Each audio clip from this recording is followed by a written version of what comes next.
wow, God has talked to me. I've got to listen. Maybe he is good after all. So I started thinking about what was the difference. And the difference to me in my heart then was I prayed for someone else. It wasn't about me. It was about someone else. And I didn't pray and say, Lord, if they find this little girl, I'll come back to the church. Or, Lord, I'll make a deal with you. I didn't even think of that. I just prayed for that little girl spontaneously. And I prayed for her for about 2 weeks. And she came back. I started to lose it. But on field day at the school, I had another experience. In Vietnam, I had had several experiences with the adrenaline pumping of things slowing down and watching them around you. Well, we were playing softball against the 8th grade kids, and I had asked the teachers to push the seats back because it was getting a little too dangerous. We had 800 kids, and they were all wanted to beat the teachers, and they had asked me to play with them. And all of a sudden, the sound got muffled, and everything went into slow motion. And as the teacher was pitching, it was a big soft cabbage ball, but she used to pitch for LSU softball. She was good.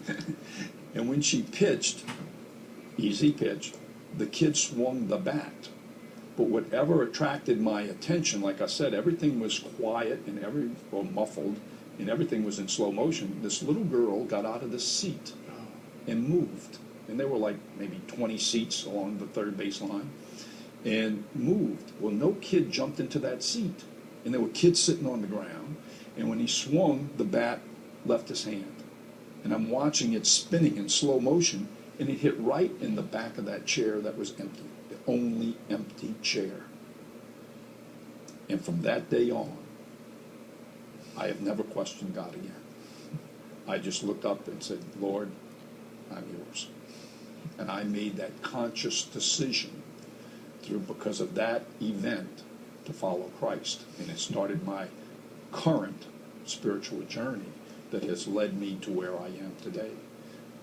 And it wasn't so much a decision of being born again in the sense that this event affected me. It was a conscious decision to follow Christ.